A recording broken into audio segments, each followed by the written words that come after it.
I never knew what a real family was supposed to be like until I was 7 years old. My name's Rebecca, but everyone calls me Becky. I grew up thinking that all families were like mine, cold, distant, and devoid of affection.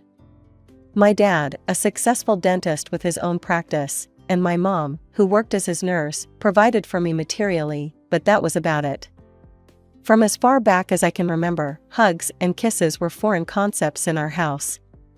My parents never showed any warmth towards me, and I just assumed that's how things were supposed to be. We lived in a nice house, had good food on the table, and I always had clean clothes to wear. But something was missing, and I couldn't put my finger on it. Our family didn't socialize much. We rarely had visitors, and I never went to other kids' houses. It was just us, in our own little bubble. Looking back, I realize how isolated we were, but at the time, it seemed normal. Everything changed when I made friends with a girl in my class, Sarah.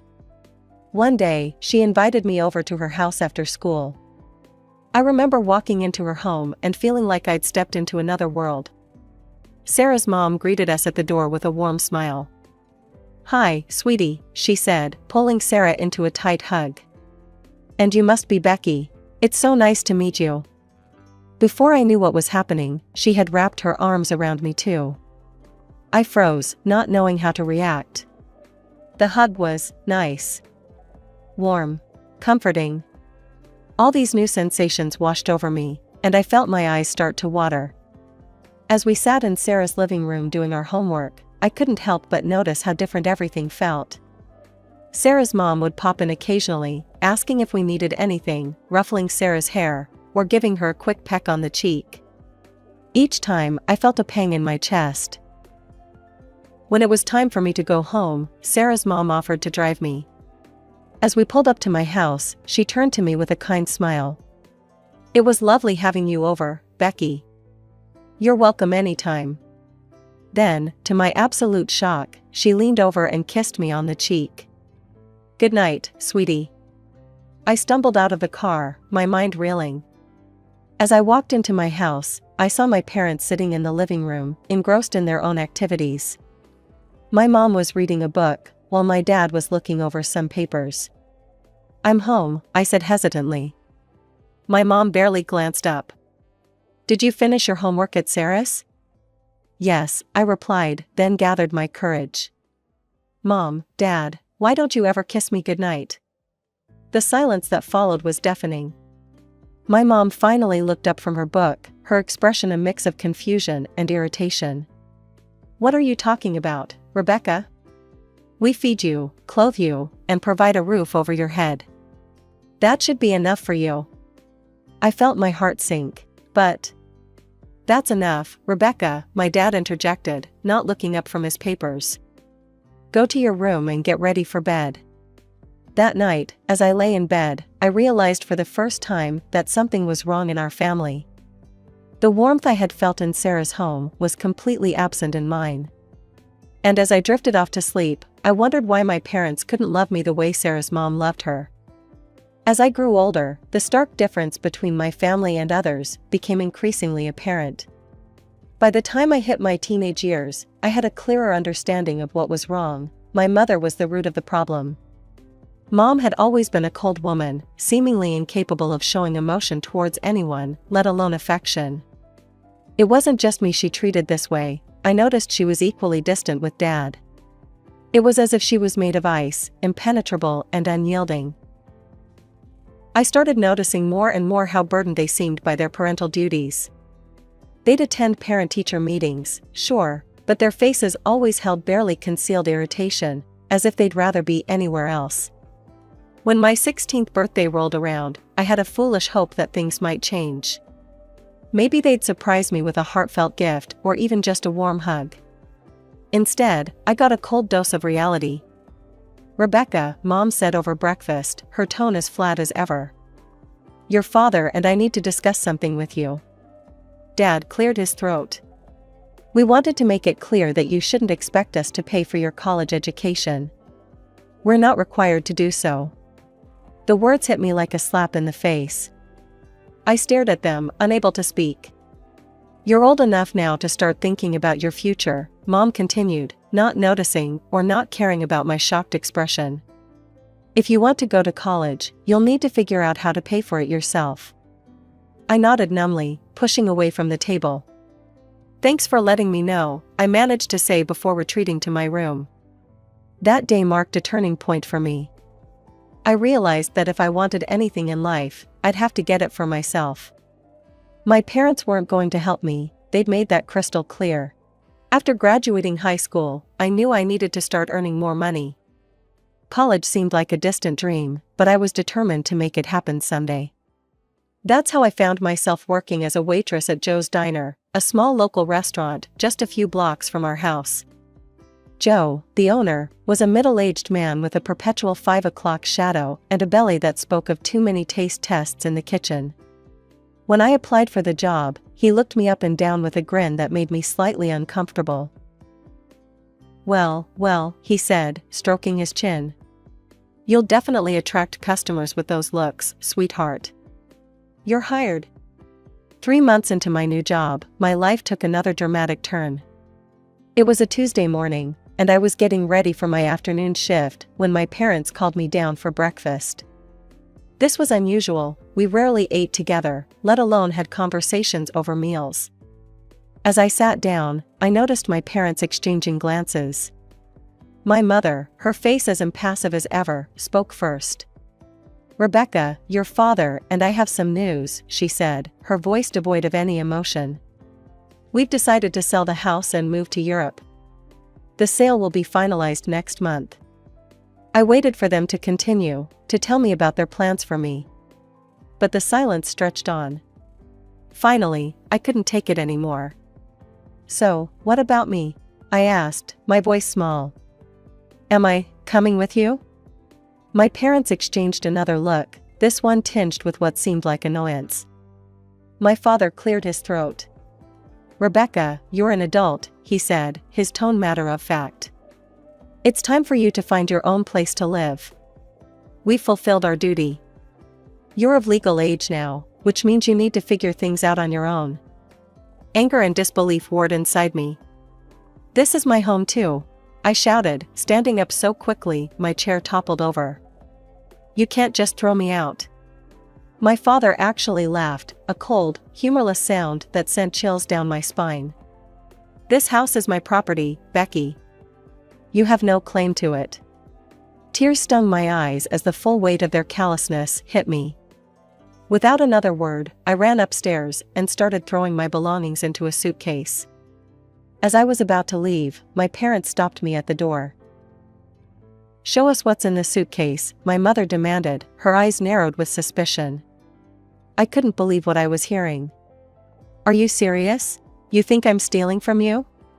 We just want to make sure you're not taking anything valuable, my father said, as if it was the most reasonable request in the world. That was the last straw. Years of pent-up anger and hurt came pouring out of me in a torrent of curse words and accusations. I screamed at them, calling them every nasty name I could think of, telling them they were the worst parents in the world. They didn't even flinch. When I ran out of steam, my mother simply opened the door and gestured for me to leave. With nowhere else to go, I headed to Joe's Diner for my shift, dragging my suitcase behind me. Joe looked up from behind the counter, his eyebrows shooting up when he saw my suitcase. Becky, what's going on? I tried to keep it together, I really did. But as soon as he asked, the dam broke. Tears started streaming down my face as I told him everything, how my parents were selling the house, moving to Europe, and had kicked me out without a care in the world. Joe listened, his face growing more concerned with each word. When I finished, he reached out and took my hand. Oh, sweetheart, that's terrible. Listen, I might be able to help you out. For a moment, hope fluttered in my chest. But then I saw the look in his eyes, and my stomach dropped. You could stay at my place, he continued, his thumb rubbing circles on the back of my hand. But you'd need to show me how grateful you are. I yanked my hand away, disgust replacing my sadness. Are you kidding me? Joe's face hardened. Fine, have it your way. But if you're not gonna take my offer, you can consider yourself fired. I don't need your drama in my diner. I rented a room at a cheap hostel for the night. As I sat on the lumpy bed, I pulled out my phone and opened my parents' social media pages. I'd never paid much attention to them before, but now I scrolled through their friends lists desperately, looking for any relatives who might be willing to help me. One by one, I reached out to them, explaining my situation. And one by one, they turned me down. Some were polite about it, others less so, but the result was the same: no one wanted to take me in. Just when I was about to give up hope, I got a message from someone I'd never met, my mother's aunt, Evelyn. She lived in another state but said she'd be willing to let me stay with her for a while. With no other options, I used the last of my money to buy a bus ticket to Aunt Evelyn's town. When I finally arrived, Aunt Evelyn was waiting for me at the bus station. She looked a lot like my mother, the same sharp features and steely eyes. "Rebecca," she said, nodding at me. "Welcome." As we drove to her house, Aunt Evelyn laid out the ground rules. "You can stay in the spare room. I expect you to keep it clean and help out around the house. And you'll need to find a job, I'm not running a charity here." The next few weeks fell into a routine. I found a job at a local cafe, worked long hours, and spent my free time cleaning Aunt Evelyn's house and cooking meals. She was always polite but distant, watching me with a wariness I couldn't understand. One evening, as I was dusting the living room, my eyes fell on a framed photograph I hadn't noticed before. It showed a young man with a bright smile, his arm around a younger version of Aunt Evelyn. "Aunt Evelyn?" I called out. "Who's this in the photo?" I heard a sharp intake of breath behind me. When I turned around, I saw something I never expected: tears in Aunt Evelyn's eyes. That's my son," she said, her voice cracking. "He died in a car accident 10 years ago." I put down the duster and did something I'd never done before: I hugged her. To my surprise, she hugged me back, her body shaking with silent sobs. When we finally pulled apart, Aunt Evelyn looked at me with wonder. "You know, I always thought you'd be just like your mother, cold and unfeeling." I shook my head, feeling my own tears welling up. "And I thought you were just like her too." I guess we were both wrong. As the days passed, Aunt Evelyn and I grew closer. The warmth I'd always craved from my parents, I found in her. We'd spend evenings talking, sharing stories, and slowly healing the wounds of our pasts. For the first time in my life, I felt truly loved and accepted. One evening, about 2 months after I'd arrived, Aunt Evelyn sat me down with a serious look on her face. My heart skipped a beat, fearing the worst. Was she going to ask me to leave? "Rebecca," she began, her voice soft but firm. "I want to talk to you about something important. When my son died, I set aside money for his college education. It's been sitting in an account for years now, and, well, I've been thinking." She reached out and took my hand, squeezing it gently. "I want you to have it, for your education." I stared at her, unable to comprehend what I was hearing. "What? But that's your son's money. I can't." "You can, and you will," Aunt Evelyn said firmly. "My boy would have wanted it to be used for something good. And you, Rebecca, you deserve a chance at a better life." Without hesitation, I threw my arms around her, sobbing into her shoulder. "Thank you," I whispered. "Thank you so much." And just like that, my life changed again. I enrolled in the local college as a business major, determined to make Aunt Evelyn proud. We settled into a new routine: I'd go to classes during the day, work part-time at the cafe in the evenings, and spend my nights studying at the kitchen table while Aunt Evelyn knitted in her favorite armchair. For 2 years, life was good. Better than good, actually. It was everything I'd ever dreamed of. I had a loving family, I was getting an education, and I felt like I was finally on the path to a bright future. But life has a way of throwing curveballs when you least expect them. It was a crisp autumn afternoon when there was a knock at the door. I was home alone, working on a paper for my marketing class. Assuming it was a package delivery, I opened the door without a second thought. The woman standing on the porch made my blood run cold. Her hair was grayer, her face more lined, but there was no mistaking those cold, hard eyes. "Hello, Rebecca," my mother said, her voice as emotionless as ever. I gripped the doorframe, my knees suddenly weak. "Mom, what are you doing here?" She looked past me into the house, her lips pursed. "I need to speak with Evelyn. Is she home?" I shook my head, still in shock. "She's out running errands. She'll be back soon." My mother nodded curtly.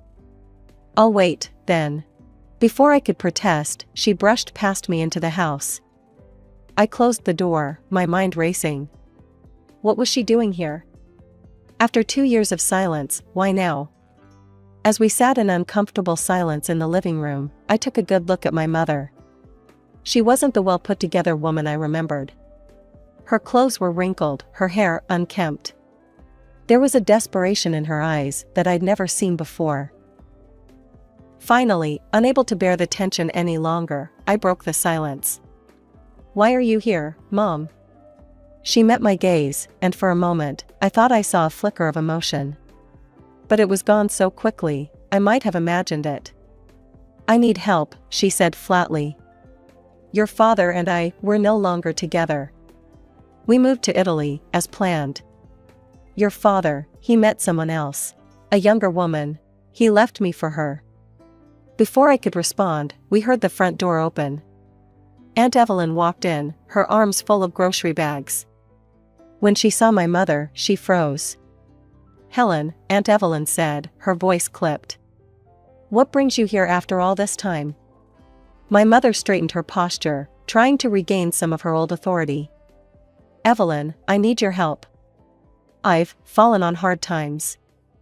Aunt Evelyn's eyebrows shot up.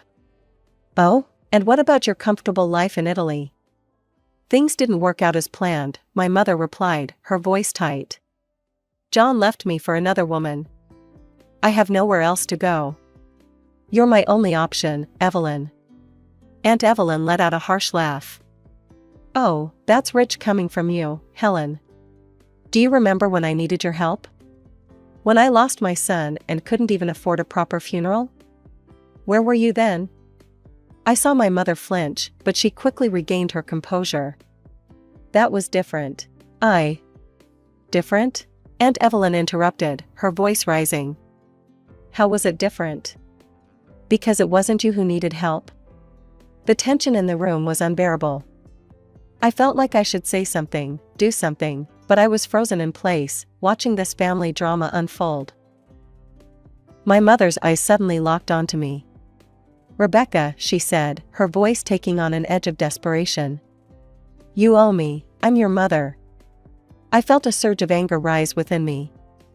"I owe you? You kicked me out without a second thought. You told me I was on my own. And now you have the nerve to say I owe you?" "I raised you," my mother began, but I cut her off. "You provided the bare minimum," I spat out. "Food, clothes, a roof over my head. But you never gave me what I really needed: love, support, affection. You were cold and distant my entire life, and when I needed you most, you threw me out like I was nothing." My mother's face paled. Tears were streaming down my face now, but I didn't care. "And now you come here, expecting help? Expecting me to forget everything you've done, or rather, everything you didn't do? Well, guess what, Mom? I'm doing just fine without you. I found someone who actually cares about me, who supports me, who loves me. I don't need you anymore." The room fell silent after my outburst. Aunt Evelyn stepped forward, placing a comforting hand on my shoulder. "I think it's time for you to leave, Helen," she said firmly. My mother looked between us, realization dawning on her face. Without another word, she stood up and walked to the door. As the door closed behind her, I felt a weight lift off my shoulders. I turned to Aunt Evelyn, who pulled me into a tight hug. "I'm so proud of you, sweetheart," she murmured, stroking my hair. "You stood up for yourself. You're stronger than you know." As I cried into her shoulder, I felt a mix of emotions: relief, sadness, anger, and strangely, a sense of freedom. For the first time in my life, I had confronted my mother and spoken my truth. It hurt, but it also felt like the beginning of healing. About a week after the incident, I was walking across campus when I overheard a group of my classmates whispering and glancing in my direction. As I got closer, I caught snippets of their conversation. "That's her, the one whose mother. Can you believe she'd abandon her own mom?" My stomach dropped. How did they know about what happened? I quickened my pace, my cheeks burning with embarrassment and anger. It didn't take long to figure out what was going on. My mother had taken up residence in a cheap motel on the outskirts of town and had started showing up at the college, telling anyone who would listen about how her ungrateful daughter had abandoned her in her time of need. For days, she sat on a bench near the main entrance, accosting students and staff alike with her tale of woe. My classmates began to whisper behind my back, some giving me looks of pity, others of judgment. I tried to ignore it, to focus on my studies, but it was hard. One afternoon, after a particularly grueling class where I could feel everyone's eyes on me, I broke down and told Aunt Evelyn everything. The next day, with Aunt Evelyn by my side for moral support, I approached a group of my classmates who were huddled near the campus coffee shop. I took a deep breath and spoke up. "Hey, guys. I need to talk to you about something. About my mother." They turned to look at me, their expressions a mix of curiosity and wariness. And so, I began to talk. I told them everything, about my childhood in a cold, loveless home, about being kicked out the moment I turned 18, about struggling to survive on my own until Aunt Evelyn took me in. As I spoke, I saw their expressions change from skepticism to shock, and finally, to understanding. By the time I finished, there were tears in more than a few eyes. One of my classmates, Sarah, stepped forward and hugged me. "Becky, I'm so sorry. We had no idea. Your mom, she made it sound so different." Word spread quickly after that. My classmates, now armed with the truth, became my fiercest defenders. When my mother tried to approach them with her tales of abandonment, they shut her down. The college security, alerted to the situation, began escorting her off campus whenever she showed up. A week later, I heard through the grapevine that my mother had given up and left town. She had returned to our hometown, taking a job as a nurse at the local clinic and renting a small apartment. I felt relieved and calm. Life had settled into a comfortable rhythm. After the tumultuous events with my mother, I found my footing again and threw myself back into my studies with renewed determination. My grades improved, and I was on track to graduate with honors. One ordinary afternoon, as I was reviewing notes for an upcoming exam, my phone buzzed with a notification. A message from an unexpected sender, my father. My heart skipped a beat as I opened it, curiosity and apprehension mingling in my chest. The message read, "Rebecca, I hope this finds you well. I'm reaching out because I have a proposition for you. I've remarried in Italy and have a young son now. We could use some help with childcare. Would you consider coming to stay with us? You could be a nanny for your half-brother. I know you probably don't have many prospects there, so this could be a great opportunity for you." I stared at the screen, a mixture of disbelief and amusement washing over me. After years of silence, this was what he had to offer. A job as an unpaid nanny for a half-brother I'd never met? The audacity was almost comical.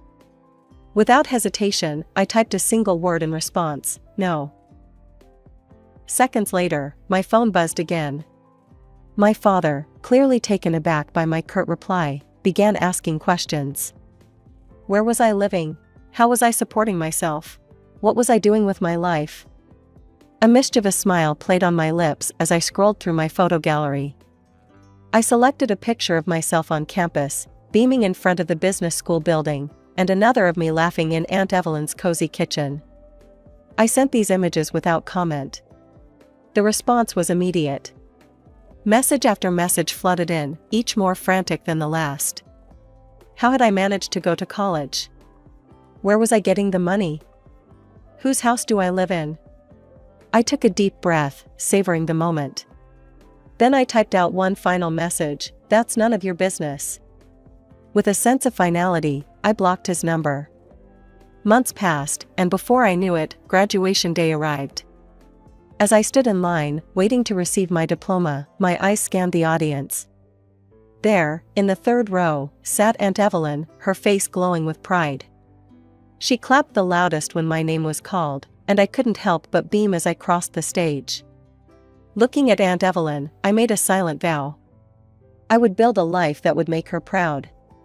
I would take the love and support she had given me and pay it forward. I would show her, and the world, that family isn't just about blood, it's about choice, love, and commitment.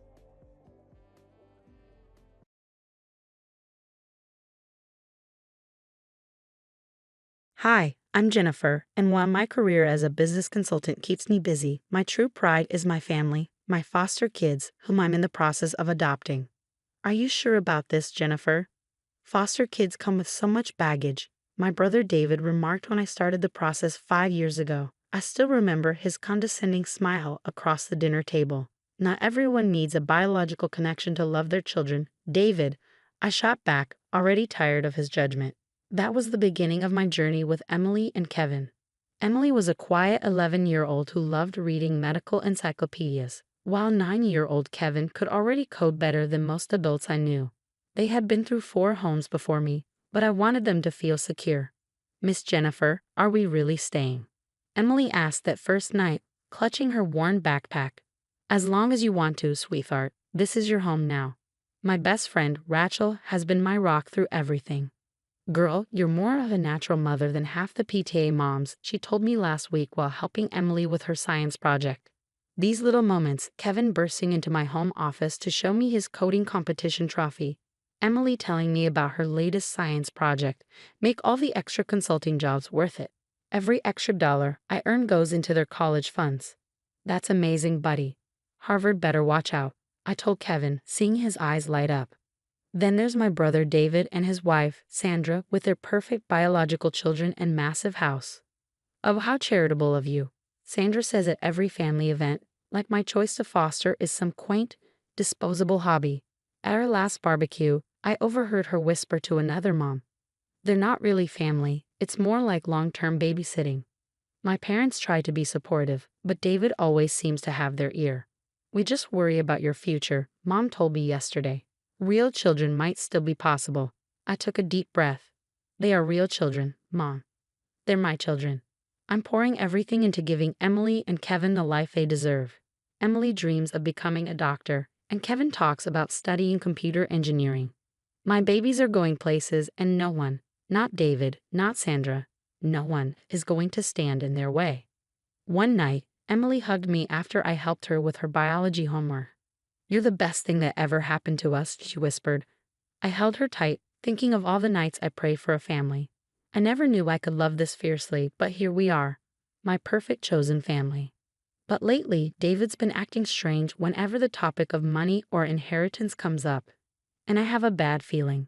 At our last family dinner, I was telling Mom about Emily's perfect essay scores when David cleared his throat, giving me a smug smile.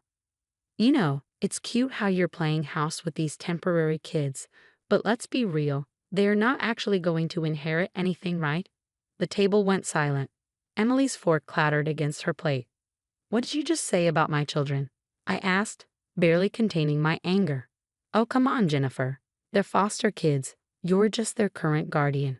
Mom, Dad, you can't seriously be thinking of putting them in the will. I watched Kevin's face crumble as Sandra smirked behind her wine glass. Actually, David, I'm in the final stages of adopting them both, I said firmly. Those college funds you're setting up are a waste of money, David sneered. They'll probably drop out anyway. Statistics, you know. Emily ran from the table, and Kevin followed, tears in his eyes. Later that week, I heard Sandra at school pickup, mocking me again. Poor Jennifer, so desperate for a family she'll take in anyone's leftovers. I was about to confront her when my phone rang. It was Rachel. Jennifer, you need to hear this. David's been at the country club, telling everyone how unstable your kids are and making up stories about their pasts. My stomach sank, but nothing prepared me for what came next. Michael, a colleague, called. Jennifer, David was asking about your accounts at the bank today, specifically the kids' college funds. He seemed really interested in how they're structured. That night, Emily came to me. "Mom, I heard Uncle David on the phone in the garden. He was talking to a lawyer about contesting inheritance rights for adopted children." I hugged her tight. "Baby, no one is taking anything from you." The final straw came during a family meeting about our parents' estate. David brought his lawyer along. "These foster arrangements are temporary by nature," the lawyer droned.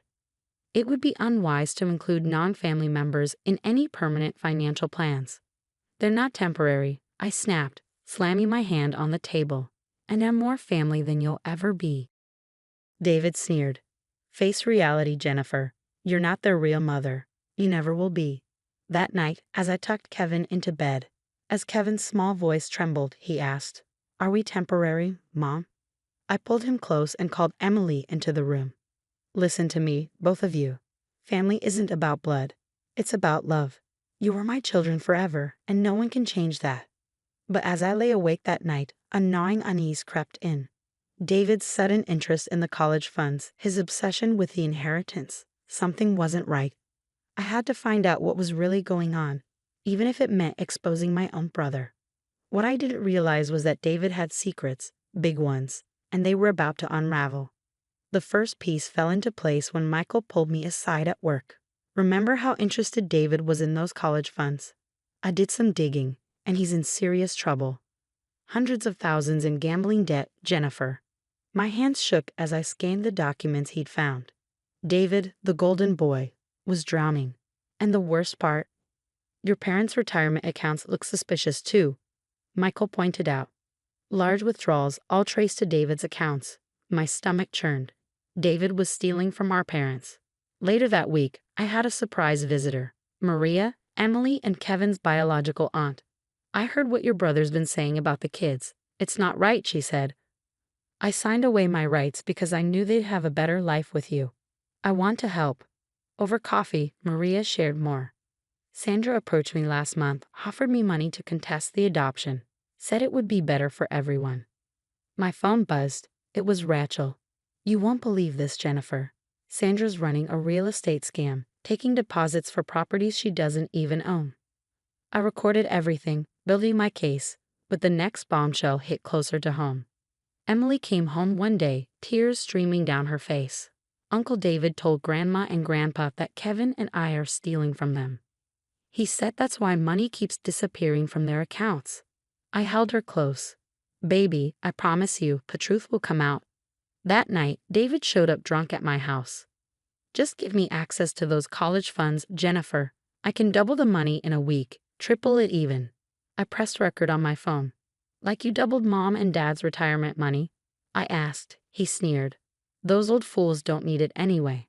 And those brats of yours don't deserve it." "Yeah, I took their money, all of it, and there's nothing you can do about it. Get out of my house." As he stumbled away, I called Michael. "I got it all on record." But Sandra wasn't done. She cornered me at the grocery store. "Listen here, charity case. Those kids will never be real Mitchells. Back off from the inheritance or I'll make sure everyone knows about their troubled past." "Oh, you mean like your fake real estate deals, Sandra?" Her face drained of color. That evening, Maria called. "Jennifer, I've kept records of every conversation with Sandra, every bribe offer, every threat. I'm ready to go public." That night, I sat with Emily and Kevin. "Remember when you asked if you were temporary? Well, I have proof now of who's really temporary in this family.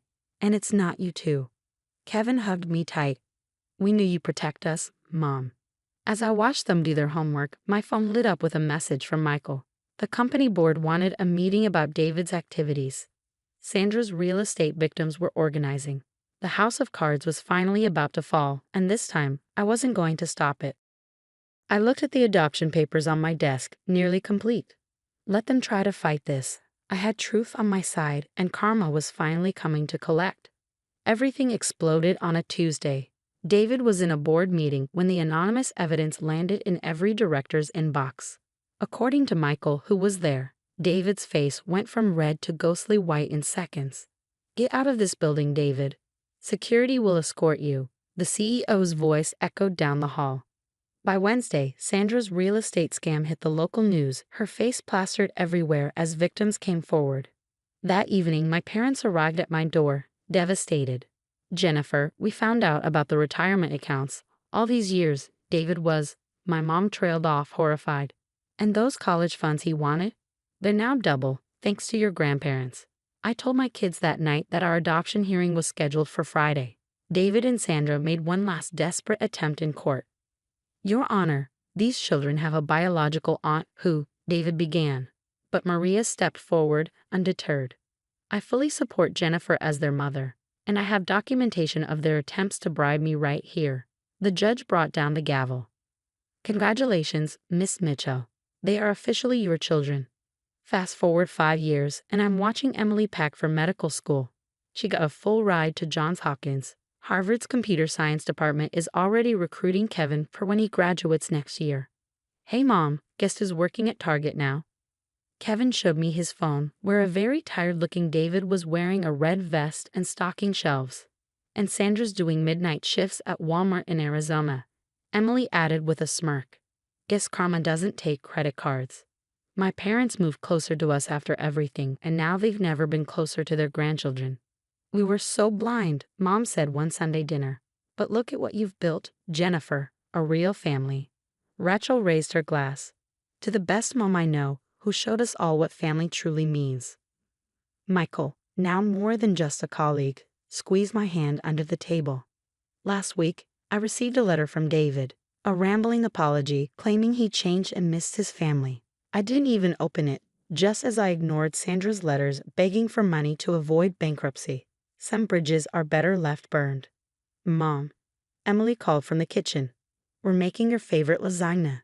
As I watched my kids laughing and cooking, tossing cheese at each other, I thought about how sometimes the worst betrayals lead us to our best lives. David and Sandra thought they could tear us apart, but they only made us stronger. Kevin hugged me from behind. "Thanks for fighting for us, Mom." "Always, baby, always." And that's how my story of justice ends, not with revenge, but with success.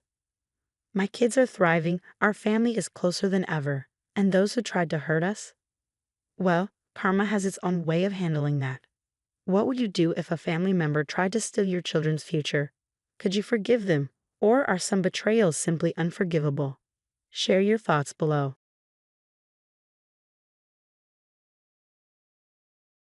Hey everyone, I'm Amanda. 3 years ago, I was living my dream as a physical therapist at the premier rehabilitation center in downtown Chicago. My career was flourishing, and my marriage to Matthew Turner, a charming real estate agent, felt like a fairy tale. But fairy tales, as I soon learned, can turn into nightmares. "Amanda, you're amazing with the patience," my colleague said one morning as I helped Mr. Rodriguez regain his walking strength. "Thanks," I replied, smiling. "I love seeing their progress." Little did I know that my own life would soon need rehabilitation. That evening, as I prepared dinner in our modern apartment overlooking Lake Michigan, Matthew dropped another financial bomb. "Babe, Mom needs help with some family investments again this month," he said casually. I froze, knife hovering over the cutting board. "Matthew, that's the 3rd time this month. What happened to last week's transfer?" His charming facade cracked. "Don't question my mother's decisions," he snapped. "She knows what's best for our future." My brother Mark had warned me about Matthew's controlling behavior. "Sis, something's not adding up with their finances," he'd said during our weekly coffee meetup. But I defended Matthew, convinced that love could conquer all. The real wake-up call came when Henry Chen, Matthew's business partner, caught me in the office parking lot. "Amanda, we need to talk," he whispered, glancing around nervously. "I've noticed some irregularities in Matthew's client accounts." My best friend Mary noticed my distress over lunch. "Amanda, you've lost weight. What's really going on?" she pressed. "Patricia keeps demanding more money every month," I confided. "She calls it family support, but won't show any investment returns." "That's financial abuse," Mary said firmly. "Have you checked your joint accounts lately?" I hadn't, but her words sparked something in me. That night, I logged into our banking app, and the truth hit me like a tidal wave. Thousands were missing, transferred to unknown accounts. When I confronted Matthew, his eyes turned cold. "You're being ungrateful," he hissed. "After everything my mother's done for us?" Little did I know, this was only the beginning. The incident on the highway was coming, the night that would change everything. But for now, watching Matthew storm out of our apartment, I felt the first stirrings of strength. Something wasn't right, and I was determined to find out what. Henry's warning echoed in my mind. Amanda, be careful. They're not who you think they are. The next morning, I sat in my office at the rehabilitation center, staring at my phone banking app in disbelief.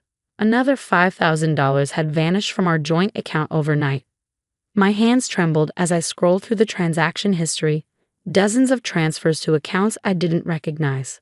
Amanda, dear, Patricia's shrill voice startled me through the phone. We need another $110,000 for a promising investment opportunity. Patricia, I need to understand where the previous money went first, I said, trying to keep my voice steady. Are you questioning my judgment after everything I've done for this family? Her tone turned icy. Matthew won't be happy about this. That evening, Henry showed up at my office after hours. He closed the door quietly behind him. Amanda, I found something disturbing, he said, his face pale. Matthew has been showing the same property to multiple buyers, collecting deposits from all of them. What are you saying? He's running a scam. And those investments your mother-in-law keeps demanding? They're not real. I've seen the paperwork. I began secretly photographing bank statements and saving incriminating emails. Mark helped me set up hidden cameras in my home office. The footage revealed Matthew sneaking in late at night, rifling through my personal documents. One evening, dragging back from visiting my parents, Matthew suddenly pulled over on a deserted highway. The sun was setting, casting long shadows across the empty road. You've been talking to Henry, haven't you? His voice was dangerously quiet. I have a right to know where our money is going. Get out, he snarled, grabbing my arm. Matthew, we're miles from anywhere. I said get out. He shoved me out of the car, threw my purse after me, and sped away, leaving me stranded in the growing darkness. Coyotes howled in the distance as the temperature plummeted, and my phone had no signal. Just as panic began to set in, headlights appeared on the horizon. My heart raced until I recognized Mary's car. She jumped out, running toward me. Amanda, thank goodness, Henry called me. He overheard Matthew's plans at the office. Back at Mary's house, I discovered even more shocking news. My credit cards were maxed out with charges I never made. Matthew had opened accounts in my name. Look at this, Mary pointed to her laptop screen. Multiple complaints against Matthew's real estate dealings flooded a legal forum. Elderly couples had lost their life savings. There's more, Henry texted me later that night. I found documents linking Patricia to properties registered under different names. That night, instead of feeling defeated, something inside me hardened into steel. They thought they could break me, but they had no idea who they were dealing with. I grabbed my phone and dialed a number that would change everything. Mark, remember that private investigator friend of yours? I need their help. It's time to show Matthew and Patricia what happens when you mess with the wrong woman. The pieces were falling into place, but I had no idea that what I discovered was just the tip of the iceberg. The real shock was still to come, a revelation that would shake our entire community to its core. A week later, the private investigator's report landed on my desk with a heavy thud. My hands shook as I flipped through page after page of evidence. Matthew and Patricia hadn't just scammed me. They'd orchestrated a massive real estate fraud scheme targeting vulnerable people across 3 states. Amanda, you need to see this, Mark said, pulling up security footage on his laptop. The video showed Matthew and Patricia at Golden Sunset Retirement Community, sweet-talking elderly residents into investing their life savings in non-existent properties. My phone buzzed. A text from Pamela, Matthew's sister. We need to talk. Not here. Meet me at the Bluebird Cafe in 20 minutes. At the cafe, Pamela's face was pale. Amanda, it's worse than you think. Mom's been using your salary to cover her casino losses. She owes dangerous people a lot of money. Just then, Henry rushed in, clutching a manila envelope. I found these in the office safe, fake property deeds, forged signatures, multiple sales of the same properties. They've been doing this for years. As if on cue, my phone rang. It was Matthew. Baby, I've been thinking. Let's work this out. I miss you. Can we meet to talk about our joint account? You mean the account you drained? I kept him talking while Mark recorded the call. That was a misunderstanding, he stammered. I can explain everything. But my focus shifted when a familiar voice caught my attention from the next booth. Yes, Mrs. Turner promised us oceanfront property in Arizona. We invested our entire retirement fund, cried Karen Martinez, a former patient of mine. My blood ran cold. They were targeting my own patients. Back at Mark's place, we spread out all the evidence: property documents, bank statements, victim testimonies. Henry had uncovered a network of fake companies, all leading back to Matthew and Patricia. Look at this, Mary pointed to her computer screen. They're still collecting deposits for that Highland Park development. The land doesn't even exist. Suddenly, my phone exploded with notifications. Matthew had tried to access my new private account 6 times in the last hour. Then, a text from Pamela. They know you're gathering evidence. Be careful. Mom's talking about fleeing the country. The doorbell rang, and we all froze. Through the security camera, we saw Karen Martinez and 5 other victims standing on the porch, holding papers. We saw your name on some documents, Karen said when we let them in. We want to help expose them. I looked around at the determined faces: my brother, my best friend, Henry, Pamela, and now these brave victims. Matthew and Patricia thought they were untouchable, but they'd never faced a united front like this. My phone buzzed again. An email from the State Real Estate Board. They wanted to meet tomorrow. Ready? Mark asked, gathering the evidence files. I straightened my spine. They picked the wrong woman to scam. The Real Estate Board meeting turned into a full-blown investigation. I watched from the back row as Karen Martinez testified, her voice strong despite her tears. The Turners took everything we had saved for 40 years. Matthew burst through the doors, desperation etched on his face. Amanda, please, we can work this out privately. There's nothing to work out, Matthew. The evidence speaks for itself. Henry stepped forward, laying out document after document: multiple sales of non-existent properties, forged signatures, fake investment schemes. Pamela stood up, trembling but resolute. I have to tell the truth. Mom and Matthew have done this before in other states. They just changed their company names and moved on. The board's decision was unanimous. Matthew's license was permanently revoked, but that was just the beginning. The local news broke the story. Prominent real estate agent and mother in massive fraud scheme. The phones started ringing. More victims came forward. More evidence piled up.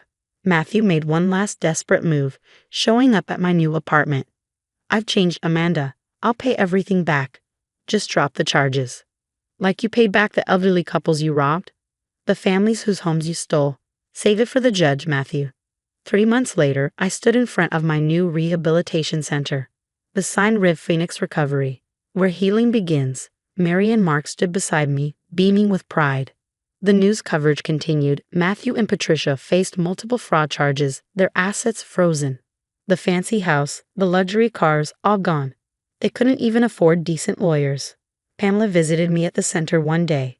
They're completely broke, she said. Mom's facing years in prison, and Matthew?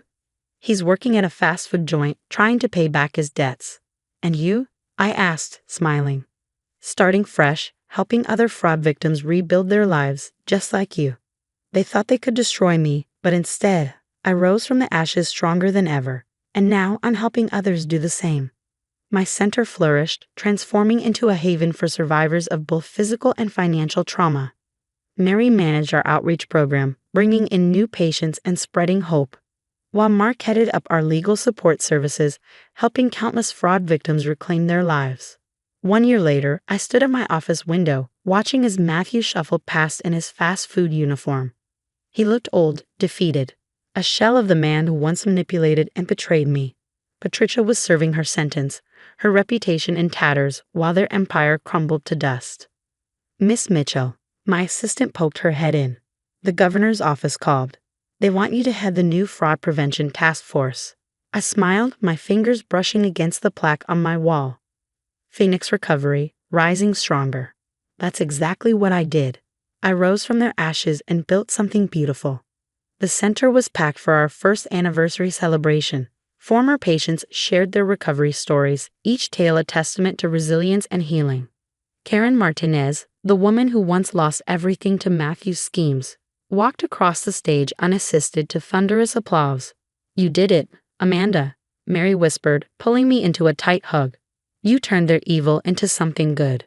I looked out at the crowd, my brother, my best friend, my patients, my dedicated staff. I felt nothing but peace.